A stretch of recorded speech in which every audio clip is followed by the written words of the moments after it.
Dito tayo ngayon sa Alegria Residences dito sa Barangay Loma de Gato, Marilao, Bulacan. Dahil meron tayo ditong piling bahay na i-feature. Maganda yung floor plan, maganda yung facade ng bahay itself, no? Malalaki yung kwarto at hindi nasayang yung mga space. So first, si Amaris Model Unit. So yan po ay 13.8 million pesos. So meron na tayong video diyan. Ilagay ko na rin po dito sa link yung video ng ating Amaris Model Unit. Then the other one po is Aliana. Medyo malaki nga lang siya. Malaki yung presyo niya. Nasa mga 15 million pesos. Tapos etong isa po, yung Anatalia Model Unit. Ito yung high ceiling. Ito yung i-feature natin ulit. Na-feature na rin natin ito ng ilang beses dito sa ating YouTube channel.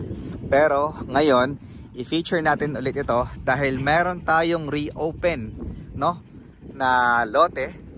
186 square meters ang lot area at ang price neto sa ngayon ay 13.6 million pesos. Akong ipakita sa inyo dito ngayon kung ano nga ba yung makukuha natin for 13.6 million pesos na bahay. So by the way, this is Rog Camacho and you're watching my vlog dito sa Sulit Homes Factory PH. Ngayon, papasukin natin itong Anatalia Model Unit sa mga bago pa lang nanood para meron kayong idea kung paano namin i-turn over etong napakaganda naming project dito sa Alegria Residences. Ngunit, bago tayo magsimula, no, ay gusto ko muna kayong bigyan ng kunting background dito sa Alegria Residences. So, pinakamahalagang bagay dito sa Alegria Residences ay number 1, location. So, napakalapit lang nito sa Metro Manila na kung saan hindi mo kailangang umabot or wala pang isang oras ay nasa Metro Manila ka na. At ang pinakamalaga sa lahat, wala pang isang oras ay andun ka na sa New Manila International Airport dito sa Bulacan, Bulacan na kung saan sabi nga nila by 2026 ay po pwede na mag-operate or operational na yung New Manila International Airport. Okay, so dito ang minimum lot area natin ay 186 square meters at ang kanyang floor area ay 181 square meters. So this Anatalia Model Unit has 4 bedrooms, 3 toilet and bath, and 2 car garage. Bago ko makalimutan, itong Alegria Residences nga din po pala ay malapit din dito yung bagong development ng Mega World, yung kanilang Northwind Global City kung saan bigyan namin kayo ng idea. Itong Northwind Global City ay para itong BGC ng Taguig na yan po ngayon ay dinedevelop na nila dito sa may Marilao, malapit sa Marilao exit sa NLEX. Okay, so ito yung ating Anatalia Model Unit. So this is a single detached house and lot. Meron tayong space dito sa front. Nasa mga 1.5 meter ito para sa inyong landscape or mini landscape. Tapos meron tayo ditong setback na 1 meter para naman ito sa inyong air ventilation kasi meron tayong bintana. Ayan po, yung ating bintana. Diyan sa gilid. Okay? So dito sa bahay na to, meron tayong bintana on your front, sa likod, and both side. Kaya napakaaliwalas po ng ating Anatalia Model Unit. In fact po, last 2 years ago, ito po yung best seller natin na bahay dito sa Alegria Residences o dito mismo sa Marilao, Bulacan. Dati kasi ang price nito ay 12.4 million pesos lang. Ngayon po ay 13.6 million pesos dahil syempre unang-una ang Bulacan po ay marami na pong mga development. Andyan po yung MRT 7 station, andyan po yung LRT from Malolos to Tutuban at higit sa lahat andyan po yung New Bulacan International Airport.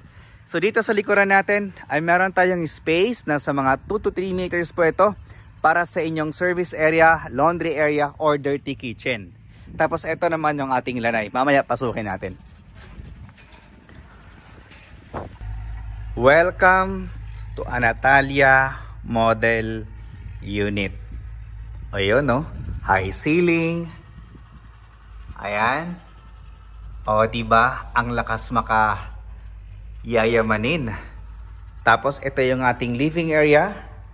Tapos dito naman sa harap is yung ating dining area. Ayan po. So nasa mga 8 seaters po ito. na dining table. Tapos again, yan yung ating living area. Tapos meron tayo ditong lanay. Ayan, buksan natin yung ating mga kurtina para mas makita ninyo kung gaano kaaliwalas pag wala tayong kurtina o pag inayos natin. Okay, pag binuksan natin yung bintana, ganyan po siya kaaliwalas.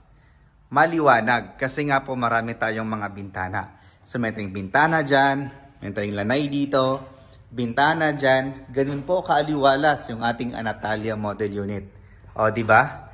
At mamaya dadalhin ko po kayo sa mga kwarto. Sobrang pagkakalaki po talaga. Tapos dito din kay Antalya Model Unit ay hindi po nila nilagay yung kanilang kitchen area dito sa area ng inyong dining area. Dahil gusto nilang isolve yung problema na pag nagluluto sila ay nangangamoy yung kanilang living area, yung kanilang kwarto sa taas, no? Dahil nga po ay ang kanilang kitchen area ay walang partition or walang division. So dito, naka-partition na po siya. Ito po yung ating kitchen area, U-type. Napakalaki naman po talaga. Ito po yung kanilang countertop. Take note po itong mga cabinet natin na hindi po siya kasama. So additives po siya. Kung gusto niyo pong magpalagay ng cabinet, yung developer po ay nag-offer din po sila ng modular cabinets. Okay, so ayan po yung ating kitchen area na meron po siyang pintuan, no? Para hindi po mangamoy yung ating living area, dining area, as well as yung mga kwarto natin sa baba and taas. So ito yung ating granite color black. Tapos meron tayong isang bintana, dalawang bintana. Tapos meron tayong pintuan. Papunta naman ito sa ating service area sa likod. Okay. So next, dito sa ground floor ay meron tayo ditong bedroom. Napakalaking kwarto. So ito po siya. Bedroom number 1. O di ba? Para siyang master bedroom, guys. Sa sobrang laki niya. Promise, para siyang master bedroom. At higit sa lahat, ang pinakagusto ko dito ay yung laki ng kanyang bintana. Ayan. Sobrang laki niyan. Buksan natin. Okay? Ang laki niyan, ayan siya. O, di ba? Tapos yung garden mo, andyan. Guys, no, pag once na nakalipat kayo dito sa Alegria Residences, keep this space for your garden. Para may konting green naman yung bahay natin para maaliwalas. No? Maganda tignan yung bahay pag maraming plants. Okay? Para na rin matulungan natin yung Mother Nature na makahinga. Yan. Okay? So, ito naman yung isa nating bintana. So, ayan. Ang aliwalas, di ba? Napaka-aliwalas ng ating bedroom 1 dito sa ground floor. So, this is ideal for our seniors na mga mahal sa buhay or otherwise, pwede nyo po itong gawing master bedroom. Pero, meron tayong master bedroom sa taas na ganun din po kalaki dito sa ground floor. Mamaya akitin po natin. So, eto naman po yung ating toilet and bath dito sa baba. Hindi po siya powder room. Ayan, meron tayo ditong shower area. Yung tiles natin ay from floor to ceiling. Ito naman po yung ating actual na turnover for our shower head. Tapos ito naman din yung actual na turnover for our water closet. And of course, yung ating lavatory. Yan, malalaki po siya. Pati yung CR itself, no? Sobrang laki po niya. Ito din, ang isa sa pinakagusto kong layout, floor plan dito sa Alegria Residences. Ayan po, napakaaliwalas po niya. Plus, yung high ceiling po niya. Ayan. So, this is 13.6 million pesos. So, dito naman sa taas, papunta sa second floor, etong area na to sa ilalim, pwede nyo po itong gawing storage room or lagyan ng plants dyan sa ilalim nyo, display. Ayan. Para malamig sa mata.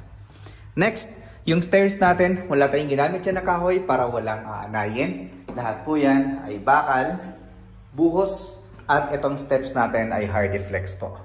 Hindi po yan nasisira. Hindi po siya nasusunog. Hindi po siya inaanay. Tapos pag-akyat natin dito sa taas, ay meron tayong hallway. Papunta sa ating kanan, yung ating master bedroom. Sa kaliwa, yung ating mga kwarto, dalawang kwarto. At dito sa gitna, kitang-kita natin yung living area natin. Tapos yung ating chandelier. Wow! So next is our bedroom number 2. So for our bedroom number 2, meron silang dalawang bintana, isa, dalawa, at meron ditong single bed. Kahit double size na bed, kasyang-kasya pa din dito sa ating bedroom number 2. Mataas din yung ating floor to ceiling height. Kitang-kita po yung mga buhos natin. Ayan. Mga biga natin, yung mga poste ng bahay, kitang-kita po siya. Tapos, eto naman po, yung ating toilet and bath. Kala ko kwarto, ang laki. So, ito yung ating toilet and bath. So, dito sa ating toilet and bath, ganun din, complete yung floor to ceiling height natin na tiles.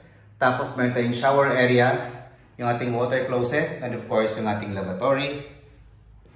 Yan. Tapos, eto naman yung ating bedroom number 3. So, for our bedroom number 3, ganun din, dalawa yung ating bintana, malalaking bintana. Meron tayong double size na the bed. At napakalapad pa ng mga space na natitira. Or malaki pa yung space na natira for our bedroom number 3. Then lastly is our bedroom number 4 or master bedroom. O yan. Diba? Kung gaano po kalaki yung sa baba, ganun din po kalaki dito sa taas. Ganun din yung ating mga bintana. Malalapad, malalaki, which gives us a natural light and ventilation dito sa ating master bedroom. Then, meron siyang own toilet and bath, which is eto po siya. Okay, so ngayon, sa details po ng ating price o ng bahay, ilalagay ko po dito sa side. So, yung lot area natin dito ay 186 square meter. 181 square meter naman ang kanyang floor area. So, yung price natin dito, kasama na dito yung ating bank charges, transfer of title, etc. Tubig at ilaw is 13,693,340. Then, yung ating down payment ay 20%, which is amounting to 2,738,000 pesos, 668. Then, bawasan natin ng reservation fee na 30,000 pesos. Pag nagustuhan nyo po itong ating Natalia model unit, din yung remaining balance doon is yun yung i-divide natin for 24 months nang walang interest, which is amounting to 112,861. Then, yung remaining balance natin na 80% is yun yung loanable natin through bank financing. For 20 years, ang ating monthly amortization ay 84,931. For 15 years is 98,463, and for 10 years is 127,193. Din yung ating required income para maka-avail kayo ng ating Natalia model unit is only 283,000 pesos. Pwedeng combined salary ng isawa, ng inyong anak, or ng inyong magulang. Okay, so for more details about this beautiful house and lot, please call those number na pa-flash namin sa screen. And if you are new to my channel, can you click that subscribe button at hit mo na rin ang notification bell para pag mayroon tayong bagong videos na upload sa aking channel, ay agad namin kayong pa-notify. This is Rog Camacho again. Thank you so much for watching and God bless.